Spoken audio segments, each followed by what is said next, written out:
আমি আমার জীবনের কাহিনী শুনাইতেছি। অনেক দুনিয়া ঘুরছি তো। আমি থাইল্যান্ডে পড়ায় জামাতে না হলেও 20-22 বার গেছি। আমি এক জানাজায় ছিলাম একবার, বাপের জানাজা ছেলে পড়াইতেছিল, কিন্তু আল্লাহু আকবার বলতে পারতেছিল না, কান্নারে কানতে, ছেলে আলেম ছিল, কানতে কানতে কানতে কানতে বাপের জানাজা ছেলে পড়ানো বোঝেন না, আল্লাহু আকবার বলতে পারতেছিল না, কান্নায় ভাঙ্গা পড়তেছিল। একবার বড় কষ্ট করে জোরে আল্লাহু আকবার বলে উঠছে। জানাজা শেষ, আমার মন বলতেছিল যেন বাবা মাফ হয়ে গেছে। আমি সাথীদেরকে বলতেছিলাম যে আমি জানি না, আমার মন বলে এই বাবাকে আল্লাহ শাস্তি দিবে না। ছেলে আলেম, কলিজার টুকরা নিয়ে গেছে, ঠিক না? বাপ কি কলিজার টুকরা না? মাথার তাজ না? চোখের মণি না? আজকে সমাজে নাও হইতে পারে, কিন্তু একদিন তো বাপ এটাই ছিল, ঠিক না? নিয়ে গেছে যিনি, তার বিরুদ্ধে যাওয়া উচিত ছিল, কিন্তু ছেলে কান্না ধরা, কানছেন বটে, কিন্তু কান্না ধরা শেষমেশ কি বলছে? আল্লাহু আকবার, মালিক তুই বড়। এই যে বড়ত্বের স্বীকারোক্তি দিছে, আমার মনে হয় এই স্বীকারোক্তিতেই বাপের মাফ হয়ে গেছে। সোনারগাঁয়ের মানুষ ইশাখা চলে গেছে, এটাই তার রাজধানী ছিল। যদিও ইশাখার রাজধানী কিন্তু সোনারগাঁ ছিল। সোনারগাঁ জানেন না? জানেন না? হ্যাঁ, রাজধানী ছিল ইশাখার, ক্যাপিটাল ছিল সোনারগাঁ। ইশাখা চলে গেছে, শুধু ঐতিহ্য পড়া আছে, মানুষ দেখতে আসে, প্রমোদ করতে আসে, ফুর্তি করতে আসে, কিন্তু ইশাখা নাই। ইশাখা নাই, নাম নিয়েও কেউ রহমতুল্লাহ আলাই বলে না। আজ পর্যন্ত আমি কাউকে শুনি নাই ইশাখার নাম নিয়ে কোন সোনারগাঁয়ের সন্তানকে রহমতুল্লাহ আলাই বলতে আমি শুনি নাই। আমি এখানে বহুত আলেমকে চিনি, বলুক সিদ্দিকী সাহেব ভিতর থেকে বাহির হইয়া, উনিও তো সোনারগাঁর সন্তান, ঠিক না? আরেকজন সোনারগাঁর সন্তান ছিল, চিনেন কিনা আপনারা জানি না, মৌলানা আব্দুল গফফার সাহেবকে চিনতেন? বুইরারা মনে হয় চিনতো, ঠিক না? কিন্তু ইয়াং জেনারেশন চিনে না, নামও শোনে নাই কোনোদিন।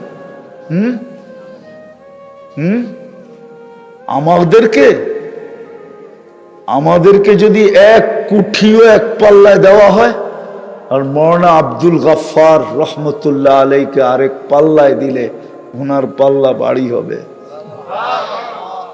আপনারা যারা দেখছে ওরা দেখছে, যারা কথা শুনছে ওরা শুনছে মৌলানা আব্দুল গফফার কেমন ছিল, ঠিক না?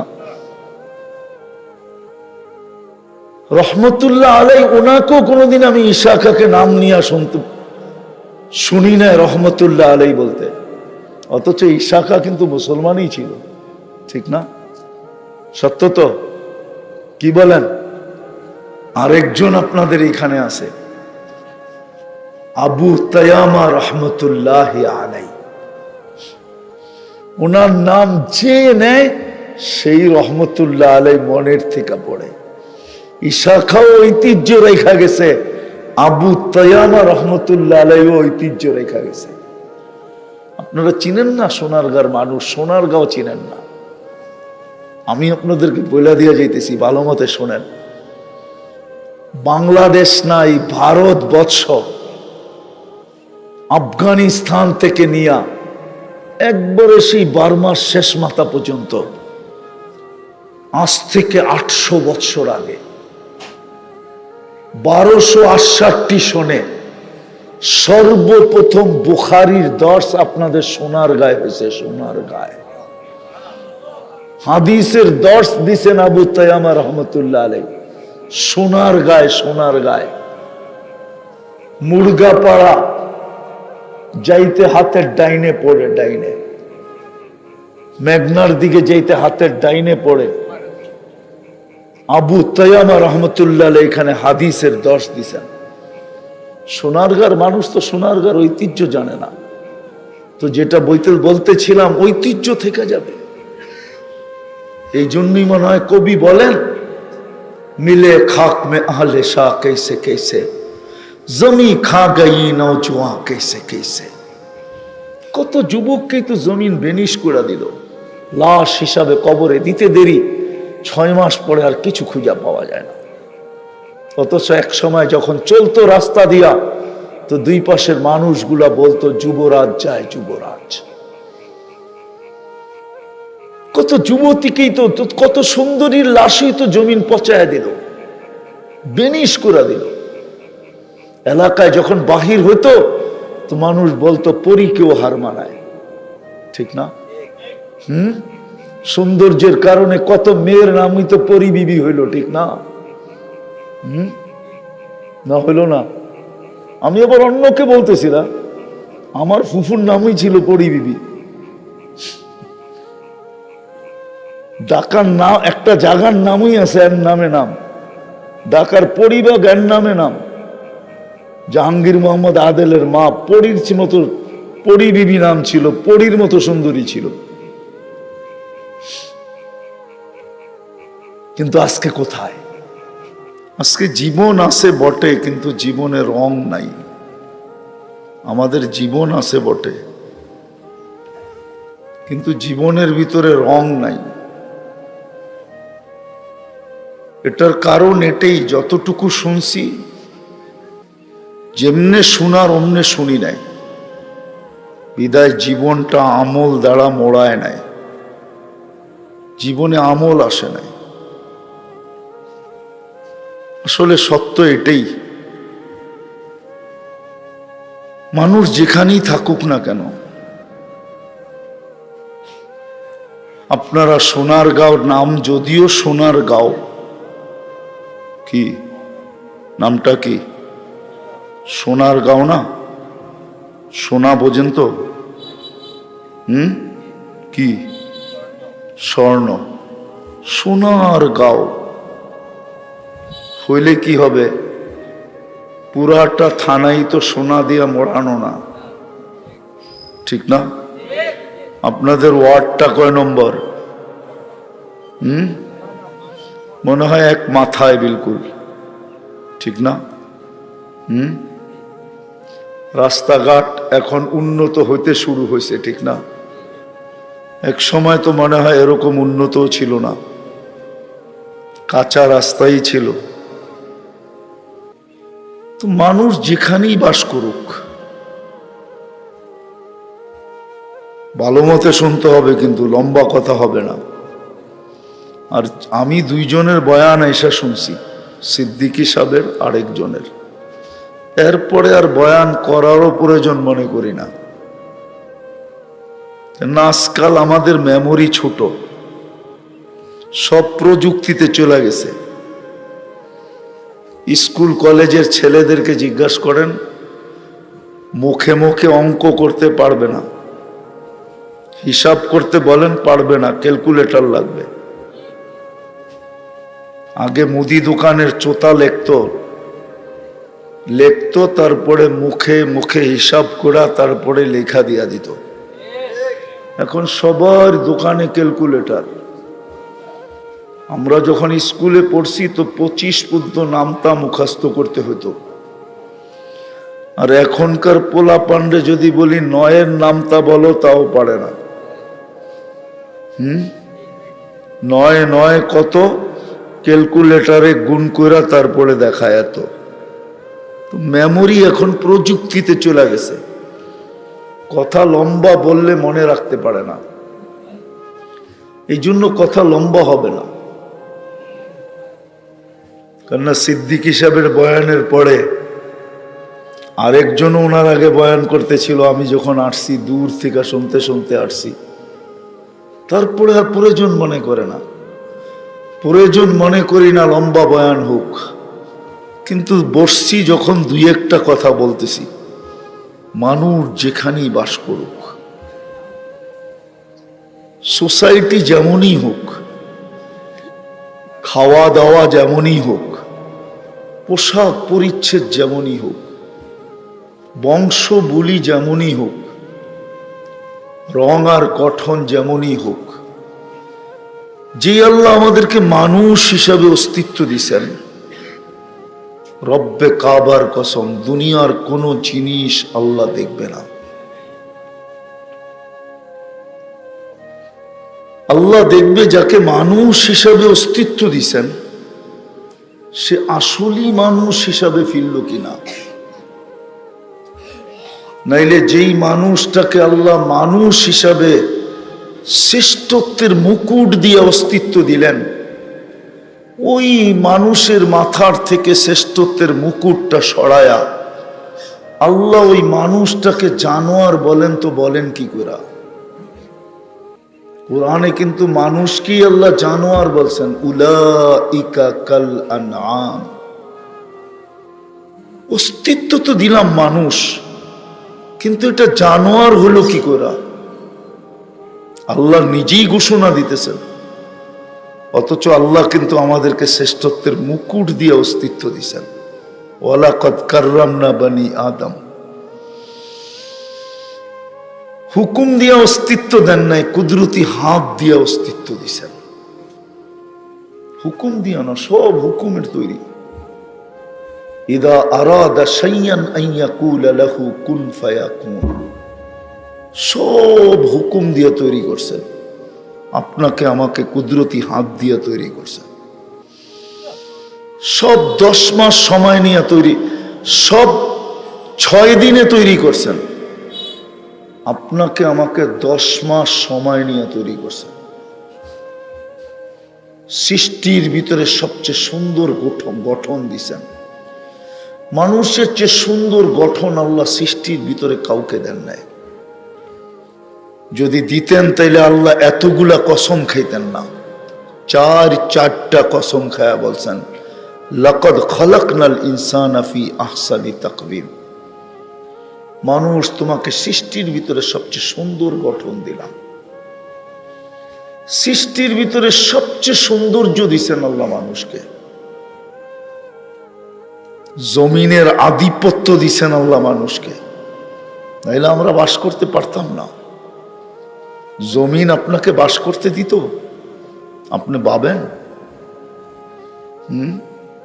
যদি এখন নিচের থেকে একটু হেলতে শুরু করে, তাহলে যদিও খোলা আকাশে বসে আছেন, তারপরও তো এখানে বসে থাকবেন না। থাকবেন? হেলা বোঝেন তো? হেলা কি? দুর্মিয়া, যদি একটু ভূমিকম্প এখন শুরু হয়, ছুটাছুটি শুরু করবেন না? কিন্তু এখন তো বসে আছি, ঠিক না? জমিনের আধিপত্য দিছেন আল্লাহ আমাদেরকে, সৃষ্টির আধিপত্য দিছেন। ফেরেশতাদেরকে সেবায় লাগায় দিছেন। আমাদের এই শরীরটা ফেরেশতা পরিচালনা করে। শিক্ষিত ছেলেরা যদি থাকে, ওরা বুঝবে প্রযুক্তি দিয়ে এই শরীরটা চলার মতো না। একটা শরীর যদি প্রযুক্তি দিয়ে চালাইতে হতো, তাহলে শুধু একজনের শরীর চালানোর জন্য কয়েকশো ওয়ার্কার লাগতো। ওয়ার্কার বোঝেন তো?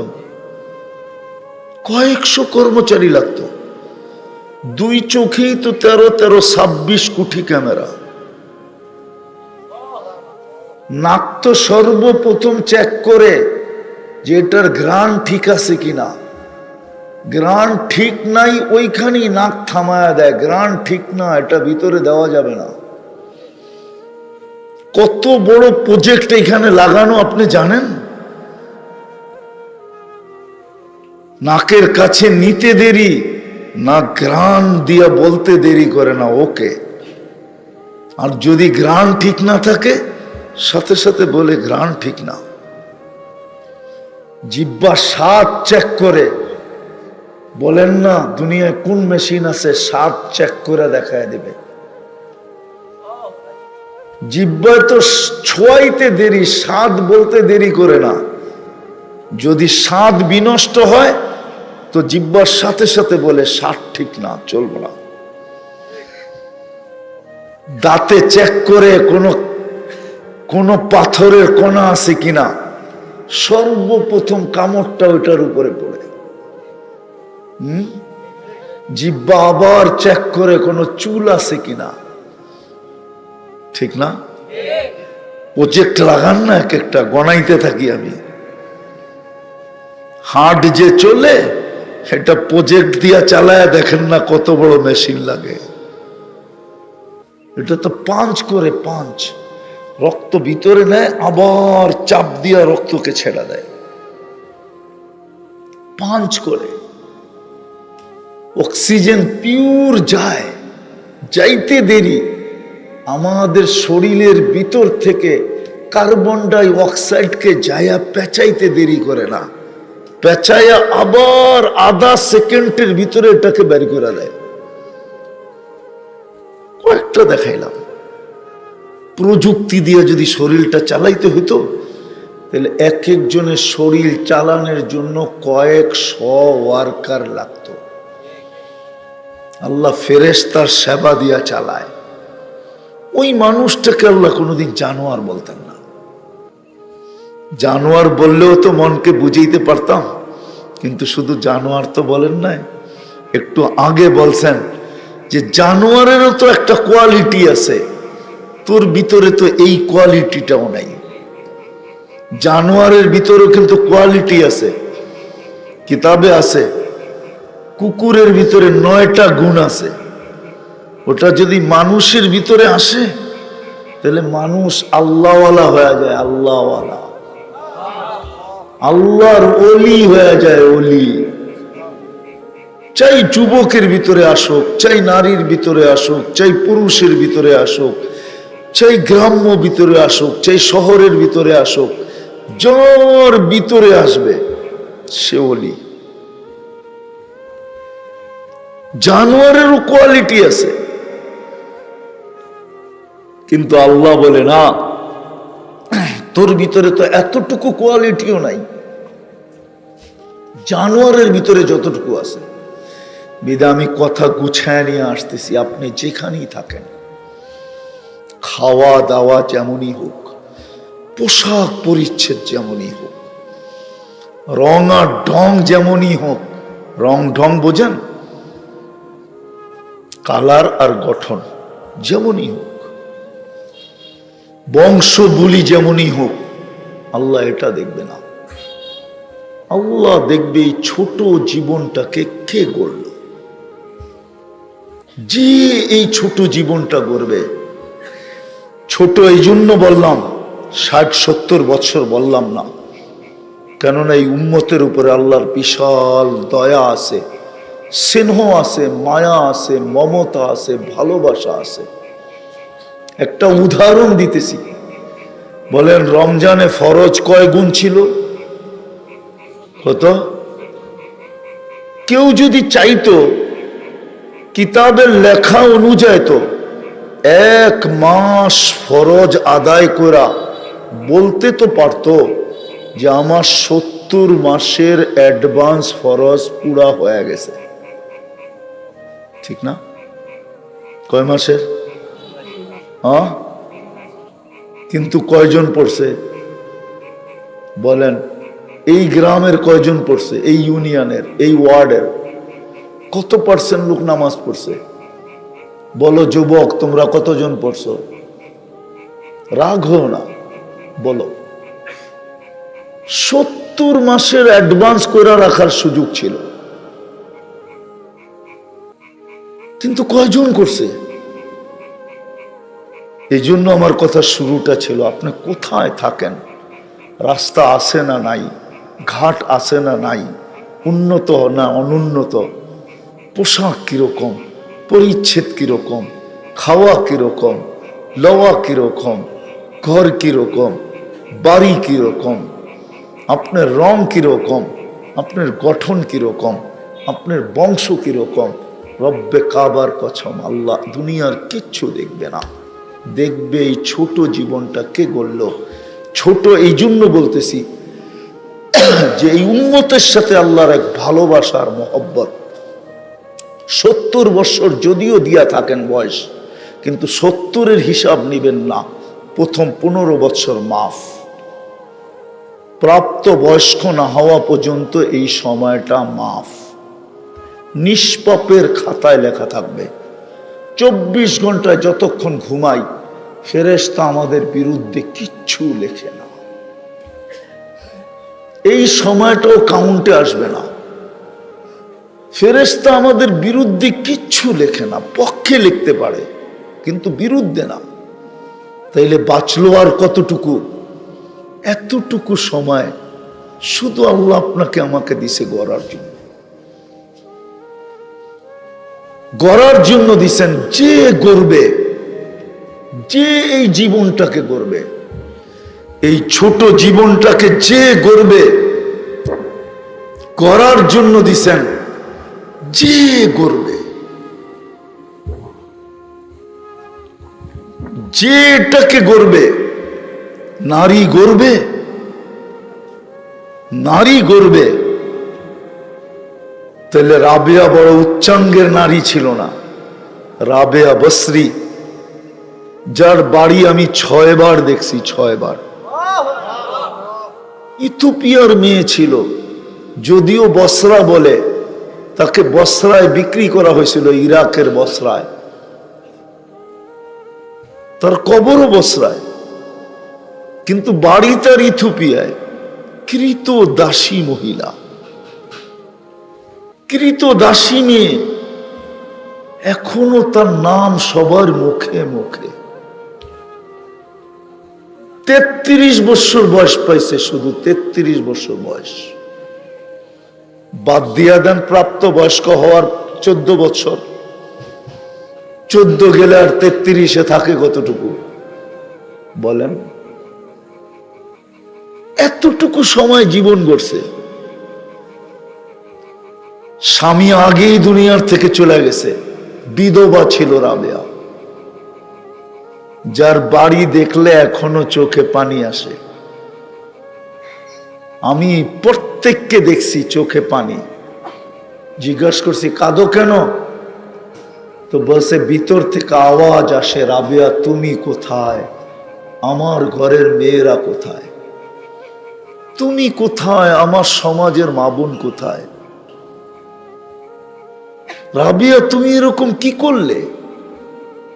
লম্বা জীবন তো পান নাই রাবেয়া। ফেরাউনের কিতদাসীর কবর থেকে এখনো সুঘ্রাণ বাহির হয়। আমি তো শুনা বলতেছি না, চোখে দেখা বলতেছি। আমি তো এখানে গিয়ে আসছি। এক কৃতদাসী মেয়ের ঘর থেকে, কবর থেকে এখনো সুঘ্রাণ। ডেলি হাজারো লোক যায় শুধু সুঘ্রাণ নাকে লাগানোর জন্য। যেই ওই কামরায় ঢোকে, ওইখানে যায়, সবার মন ভোলা যায়। কিন্তু পুরো কবরটাও তো খোলা না, পুরা কবরটা খোলা না, ছোট ছোট একটা ছিদ্র করা আছে, এতটুকু, এই এত বড় একটা ছিদ্র হবে, এটা দিয়ে যে সুঘ্রাণ আসে। আল্লাহ রসুল তো বলছিলেন কিয়ামতের সকাল পর্যন্ত আসতে থাকবে। আল্লাহ শুধু জীবনটা গড়া দেখবে, আর কিচ্ছু দেখবে না। কে জীবন গড়ল? বেলাল জীবন গড়ছিলেন কৃতদাস। এর বাড়িও আমি 6 বার দেখছি। বাড়ি দেখলো চোখে পানি আসে, কান্নার রোল আসে, রোল। যেই যায় সেই দাঁড়ায় কাঁদে। অথচ দেশের মানুষগুলো এখনো পছন্দ হয় না। 1400 বছর আগের বেলাল কেমন ছিল? বেশি দিন তো দুনিয়াতে ছিলেন না, কিন্তু জীবনটা গড়ছিলেন। এই জন্য যুবকদেরকে বলি, যুবক, যৌবনটা গড়। মা বোনদেরকে বলি, নারীত্বের জীবন গড়েন। আপনাদেরকে বলি, পুরুষত্বটা গড়েন। কে কখন চলে যাব জানি না। হ্যাঁ, যে গোড়া যাবে আর গোড়া রাখা যাবে, দুটা কাজ আমাদের। একটা হলো গইড়া যাওয়া, আরটা হলো গইড়া রাইখা যাওয়া। একটা হলো নিজের জীবনটা গড়া যাওয়া, আর একটা হলো আমাদের পিছে যারা আছে সন্তান, এদেরকে গড়া রেখা যাওয়া। গড়া রাখা যাওয়া, নাহলে চলে যাব দুনিয়ার থেকে। বৎসরে একদিন দেখা যাবে আমার জন্য মিলাদ পড়াবে, একদিন দেখা যাবে কাউকে দিয়ে দোয়া করাবে, কিন্তু ডেলি করবে না। এই জন্য আমি দুটা কথা বলতে চাইতেছি। একটা হলো নিজের জীবনটাকে গড়া যাওয়া, এছাড়া আল্লাহর কাছে পরিচয় পাওয়া যাবে না। দুনিয়ায় যতই পরিচিত থাকুক, কবির কথাই সত্য। সোনারগাঁয়ের মানুষ ইশাখা চলে গেছে, এটাই তার রাজধানী ছিল। যদিও ইশাখার রাজধানী কিন্তু সোনারগাঁ ছিল। সোনারগাঁ জানেন না? জানেন না? রাজধানী ছিল ইশাখার, ক্যাপিটাল ছিল সোনারগাঁ। ইশাখা চলে গেছে, শুধু ঐতিহ্য পড়া আছে। মানুষ দেখতে আসে, প্রমোদ করতে আসে, ফুর্তি করতে আসে, কিন্তু ইশাখা নাই। ইশাখা নাই। নাম নিয়েও কেউ রহমতুল্লাহ আলাই বলে না। আজ পর্যন্ত আমি কাউকে শুনি নাই ইশাখার নাম নিয়া কোন সোনারগাঁয়ের সন্তানকে রহমতুল্লাহ আলাই বলতে আমি শুনি নাই। আমি এখানে বহুত আলেমকে চিনি। বলুক সিদ্দিক হিসাব ভিতর থেকে বাহির হইয়া, উনিও তো সোনারগাঁর সন্তান, ঠিক না? আরেকজন সোনারগাঁর সন্তান ছিল, চিনেন কিনা আপনারা জানি না, মৌলানা আব্দুল গফফার সাহেবকে চিনতেন?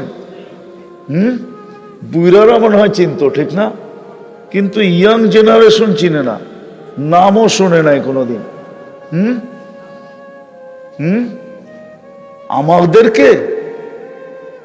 আমাদেরকে যদি এক কুঠিও এক পাল্লায় দেওয়া হয়, আর মৌলানা আব্দুল গফফার রহমতুল্লাহ আলাইকে আরেক পাল্লায় দিলে ওনার পাল্লা বাড়ি হবে। আপনারা যারা দেখছে ওরা দেখছে, যারা কথা শুনছে ওরা শুনছে মৌলানা আব্দুল গফফার কেমন ছিল, ঠিক না? রহমতুল্লাহ আলাই, ওনাকেও কোনোদিন আমি ইশাখাকে নাম নিয়ে শুনি নাই রহমতুল্লাহ আলাই বলতে। অথচ ইশাখা কিন্তু মুসলমানই ছিল, ঠিক না?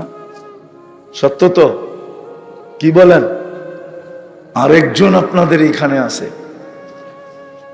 আবু তায়ামা রহমতুল্লাহ আলাই।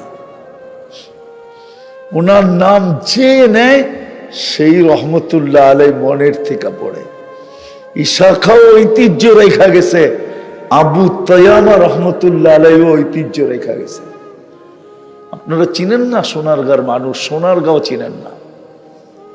আমি আপনাদেরকে বলে দিয়ে যাইতেছি, ভালো মতে শোনেন। বাংলাদেশ নাই, ভারতবর্ষ,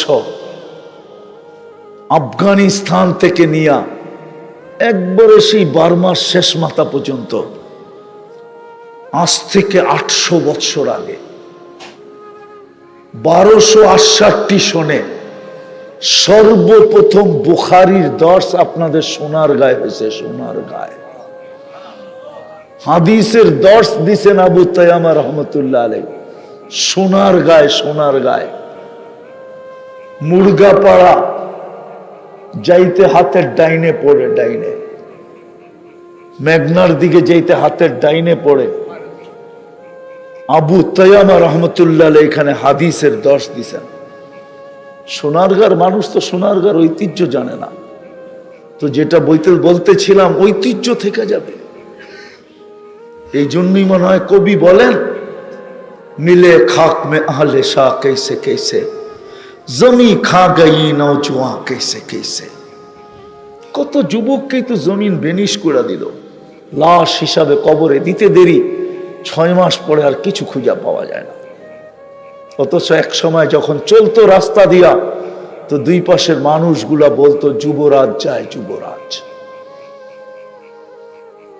কত যুবতীকেই তো কত সুন্দরীর লাশই তো জমিন পচায়া দিল, বেনিশ করে দিল। এলাকায় যখন বাহির হতো তো মানুষ বলতো পরীকেও হার মানায়, ঠিক না? সৌন্দর্যের কারণে কত মেয়ের নামই তো পরী বিবি হইল, ঠিক না? না হইল না? আমি আবার অন্যকে বলতেছি না, আমার ফুফুর নামই ছিল পরী বিবি। ঢাকার নাম একটা জায়গার নামই আছে, এর নামে নাম ঢাকার পরিবাগ, এর নামে নাম। জাহাঙ্গীর মোহাম্মদ আদেলের মা পরীর মতো, পরী বিবি নাম ছিল, পরীর মতো সুন্দরী ছিল। কিন্তু আজকে কোথায়?